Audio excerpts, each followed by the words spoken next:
We have discovered so much in this show, but we have to check out one of the most well-known exhibits here at the museum is the Hall of Governors. I'm now joined by Chuck. You actually oversee the Civil War Governors of Kentucky digital documentary edition. You're the project manager. It's a really big deal. One of your favorite probably parts of history because it's one of the most written about pieces, of course, the Civil War. So why is it such an interesting topic, and why do keep people, still discovering more about it? Well, thank you very much. I'm happy to be here and happy to talk about the Civil War. I think I often reflect on the words of one of the people who shows up in the Civil War Governors of Kentucky project, George C. Hallett. He's from Western Kentucky, Fulton County, and he writes in late 1863 to Frankfort asking for more troops. And he opens that letter by saying, the history of this stupendous rebellion is yet to be written. To be written in all truthfulness, future historians must go to the archive.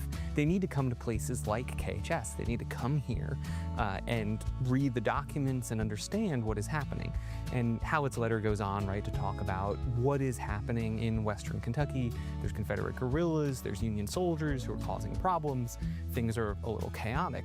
But the letter really opens this idea, right, that historians have written hundreds and thousands of books, right? If you go to the Ford's Theater Society in Washington, D.C., around their staircase, there is a pillar of metal books just with the covers of Lincoln, books about Lincoln.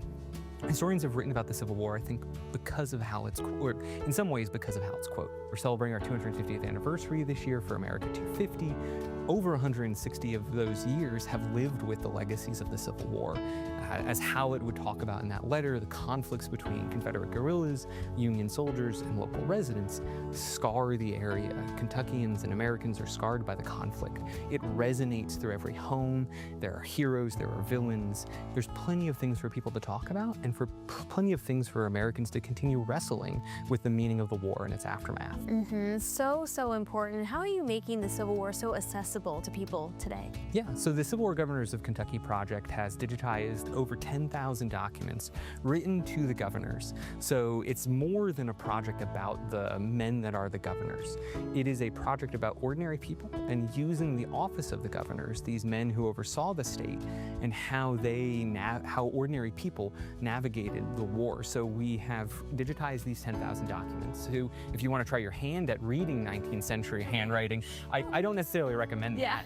But if you're a glutton for punishment, you can do that. We've also transcribed these documents. That's wonderful. Which A, means you don't have to struggle with that, and B, they're keyword searchable.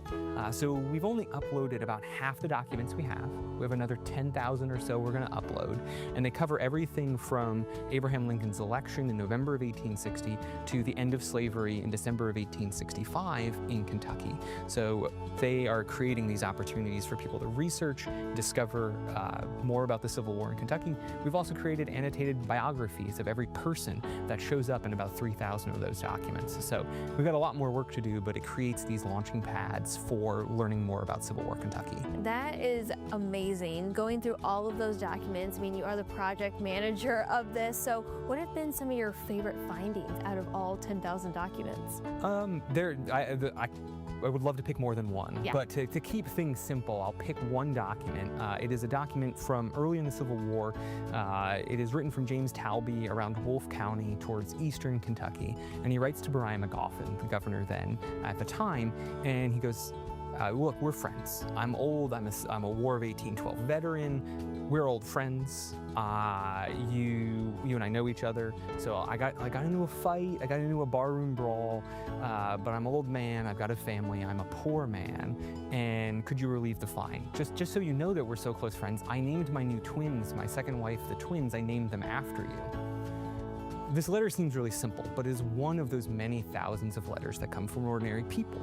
But it also offers us a couple of things to think about.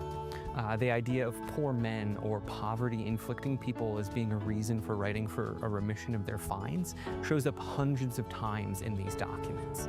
So there is something there. These people are understanding a way, either they are facing financial struggles or someone is coaching them and giving them advice.